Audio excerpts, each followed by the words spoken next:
ভিক্ষুক রাস্তা দিয়া যায় আর জমিদারের পুত্র বধূও যায়। একজন সামনের থেকে আসতেছে, একজন সামনের দিকে যাইতেছে। দুইজনের ক্রসিং এর সময় ভিক্ষুকের গায়ের কাদা জমিদারের পুত্রবধূর গায়ে লেগে গেছে।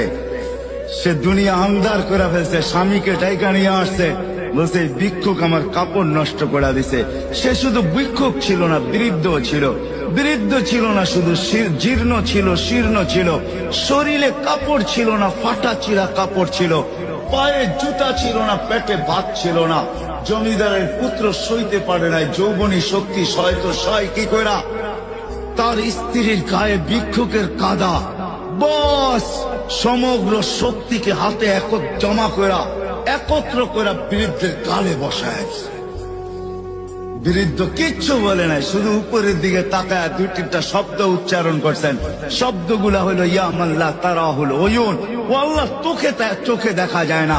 ও তারা কুল্লা শাই, তুই সব দেখিস। ফারা তারা মা বি, তুই কি দেখিস না আমার সাথে কি ঘটতেছে, এটা কি দেখিস না? বলতে দেরি যুবক, মরতে দেরি হয় নাই।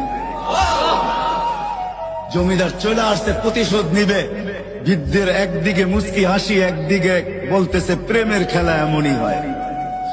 জিজ্ঞাসা করছে কিসের প্রেমের খেলা রে? বলছে ওর প্রেমিকার গায়ে আমার কাদা লাগছে পায়ের।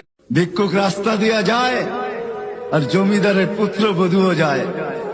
একজন সামনের থেকে আসতেছে, একজন সামনের দিকে যাইতেছে। দুইজনের ক্রসিং এর সময় ভিক্ষুকের গায়ের কাদা জমিদারের পুত্রবধূর গায়ে লেগে গেছে।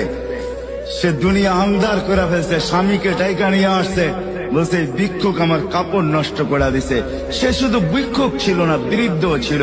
বৃদ্ধ ছিল না শুধু, জীর্ণ ছিল, শীর্ণ ছিল। শরীরে কাপড় ছিল না, ফাটা চিরা কাপড় ছিল। পায়ে জুতা ছিল না, পেটে ভাত ছিল না। জমিদারের পুত্র সইতে পারে নাই, যৌবনী শক্তি সয় তো সয় কি কইরা।